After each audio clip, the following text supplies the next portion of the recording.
வாங்க பாத்துடலாம். இருத்தவங்க சாப்பாடு என்ன சொல்லிக்கிறது. இன்னைக்கு வந்து குஸ்கா பண்ணியிருக்கேன். எவ்வளவு அழகா பண்ணியிருக்கேன் பாருங்க. 35 கிலோ அரிசியில. இது வந்து பாத்தீங்கன்னா 35 கிலோ சிக்கன்ல வந்துட்டு சிக்கன் கிரேவி பண்ணியிருக்கேன். முட்டை வச்சிருக்கேன். எனக்கே வந்து ஒரு சிந்தனை ஓடிட்டு இருக்கு. என்னன்னா 35 கிலோ அரிசியில இது பண்ணியிருக்கேன். 35 கிலோ கறி எடுத்திருக்கேன். அப்போ 1 கிலோவுக்கு 1 கிலோவான்னு தோணுது. இருந்தாலும் ஒன்றும் பிரச்சனை இல்லை. நீங்க கேட்கலாம், இன்னைக்கு வந்து ஒரு விசேஷம் நம்ம கோயில்ல.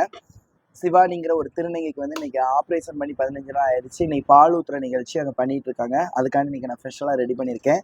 உறவுகளை எல்லாரும் வாங்க சாப்பிடலாம். வாங்க தங்கங்களா.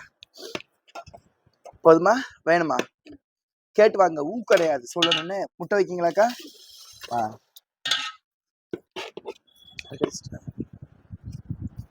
நீ காலையில நீ சுடுகாட்டு போயிருக்க வேணும்ல, அதெல்லாம் அப்படி வண்டி எடுக்க. இனிமேல் வண்டியை தொட்டியோ.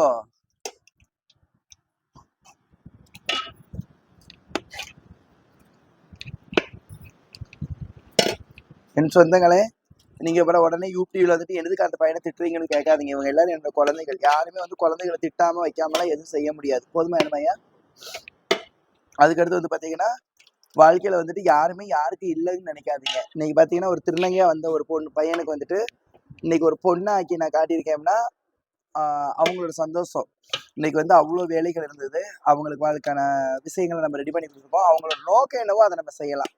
ரெண்டாவது வந்து பாத்தீங்கன்னா, யூபியில வந்து கோயம்புத்தூர்ல இருந்து ஒரு அக்கா பேசுவீங்க. அதை தாண்டி மித்தபடி வந்து எல்லாரும் கேட்டுட்டு தான் இருக்கீங்க தவிர ஒன்றும் சொல்றது இல்லை. கேளுங்க, சொல்லுங்க, நல்ல பதில் சொல்லுங்க. கறின்னு கொஞ்சம் போடுறீங்களா? எல்லாம் சாப்பிடணும், கீழே போட்டக்கூடாது. 2 லிட்டர் நெய் ஊத்திருக்கேன். தலையை விரிச்சு போட்டிருக்கீங்களே, முடி உதிராதான்னு கேட்காதீங்க. நான் உண்மையிலே சொல்றது, எனக்கு முடியெல்லாம் உதிராது. இப்ப முடிய ரொம்ப கவனமா பாத்துக்கிட்டு இருக்கேன்.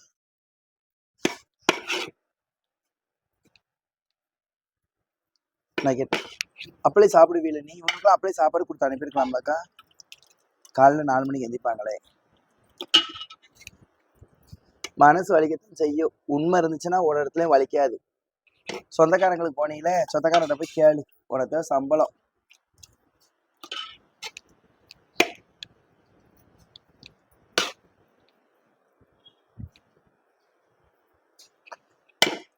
வேற ஒண்ணும் இல்ல. வேலைக்காரங்க மாதிரி அவங்களே நடந்துக்கிறாங்க. நான் எல்லாத்துக்கும் பிள்ளையா நான் நினைக்கிறேன்.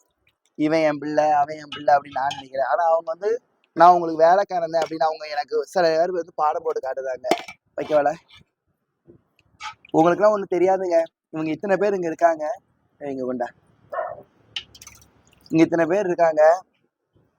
நீங்க என்னோட ஒய்ஃபோட நீங்க என்னைக்காவது நீ பாத்துருக்கீங்களான்னு பாத்தீங்கன்னா கண்டிப்பா இருக்காது. இவங்களுக்காண்டிதான் நாங்க வாழ்ந்துட்டு இருக்கோம். ஆனா இவங்க வந்துட்டு வேலைக்காரங்கன்னு எனக்கு வந்து சில இடத்துல வந்து காட்டிடுவாங்க. அந்த இடத்துல கொஞ்சம் வலிக்கும். போதும், உனக்கு மட்டும் வாங்கிட்டு போ, உங்க அம்மா வரட்டும். உங்களை சாப்பிடுனே.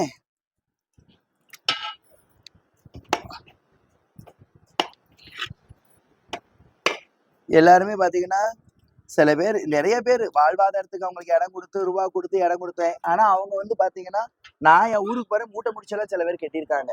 அது வந்து எனக்கு வந்து ஒரு அனுபவமே தவிர அதுக்காண்டி வெறுக்கிற தன்மையெல்லாம் எனக்கு கிடையாது. மனுஷங்களும் இப்படித்தான் இருப்பாங்கன்னு எனக்கு நல்லாவே தெரியும். உங்களுக்கு அது தெரியாதனாலதான் நீங்க ரொம்ப ஃபீல் பண்றீங்க. தங்கப்பிள்ளையில வாங்க சாப்பிட.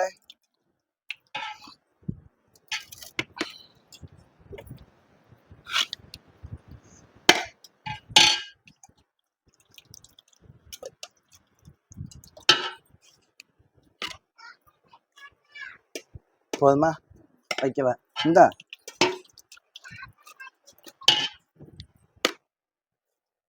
ஐயோ, இன்னும் ஜெயிச்சு நல்லா சாப்பிடணும்னே.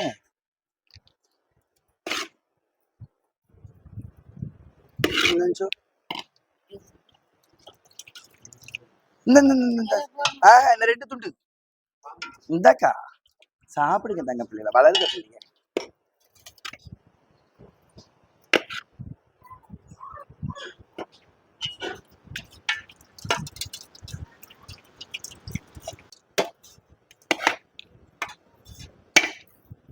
இவன் வந்தானே கணேஷ். ஆட்டுக்கறி சுட வச்சாங்கன்னு தெரியலையே. சரி சொல்லிட்டியே அவளையா?